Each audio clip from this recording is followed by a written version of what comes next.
안녕하십니까. 도영복 교수입니다. 아토피, 여드름, 기관지, 염증, 탈모, 이와 관련해서 매스컴에서도 잊을만 하면 되풀이되는 약초가 있죠.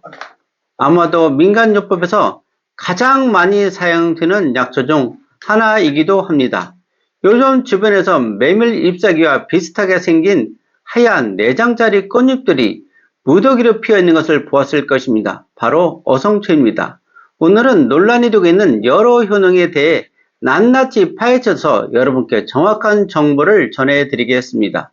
어성초는 삼백척과에 속하는 여러 해살이 풀로 한자로 고기요 비릴성, 풀초자로 물고기 비린내가 나는 풀이란 뜻으로 이름이 붙여졌고, 다른 말로 잎이 메밀과 유사해서 양모밀이라고도 하고 중약초, 즙채 등으로 다양한 이름으로 불립니다. 영어권에서도 생선 냄새가 난다고 하여 피시민트로 부르기도 하고, 이 모양이 하트 모양과 닮았다 하여 하트 리프라고 부릅니다. 어성초 꽃은 5월, 6월에 개화하고 10월에 잎을 수확하여 약재로 사용되는데요. 흔히 어성초는 방사선을 견디는 힘이 강하다고 알려져 있죠. 일본 히로시마 원폭 이후 모든 식물이 죽고 폐허가 된 땅에서 제일 먼저 살아난 풀이 바로 어성초와 쑥이었다고 합니다. 대단한 생명력이죠. 그때 피폭자들이 어성초를 먹고 발라서 피부 등의 재생과 질병 회복에 많은 도움을 받았다고 전해집니다. 그래서일까요? 일본에서는 어성초를 독교, 독통, 십약 등으로 부르는데, 독교, 독통은 어성초가 독한 것을 뽑는다라는 뜻으로 붙여진 이름입니다. 본초 강목에서는 어성초가 중금속의 독을 해독하는 작용이 있고, 중국 약식물도감에서도 해독력이 강한 식물로 나와 있어 어성초 해독력은 국제적으로 확인된 것임을 알 수 있습니다. 다음으로 어성초는 도대체 어떤 효능이 있는지 정확히 알아보죠. 첫째로 만병일독이라는 말이 있는데, 모든 병의 원인은 독이라는 한 가지 원인에서 비롯된다고 하였습니다.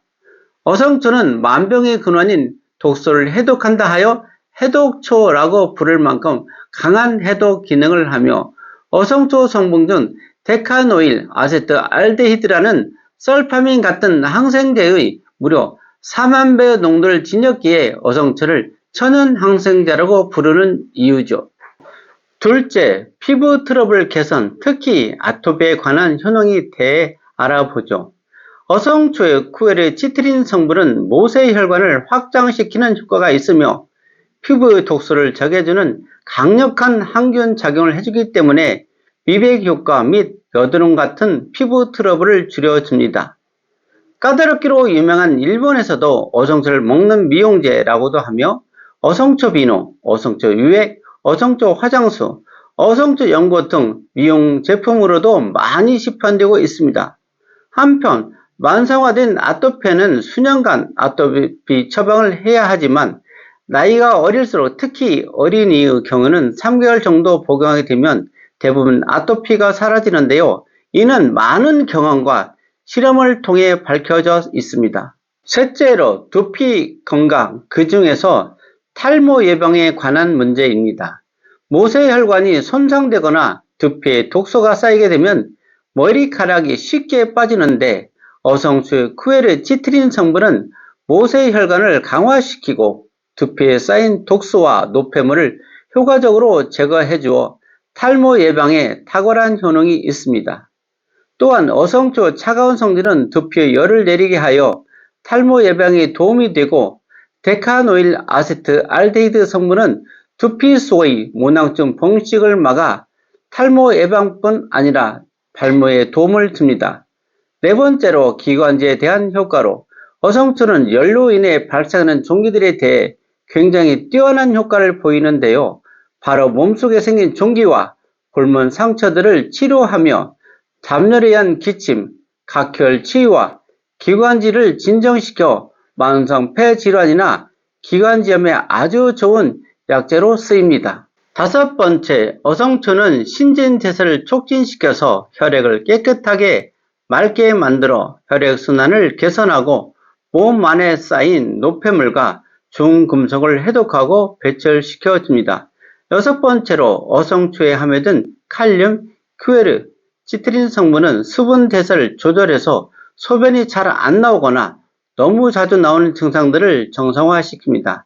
또한 퀘르시트린 성분은 장 운동을 활발하게 해주어 장 청소 및 배변 활동에 효능이 있습니다.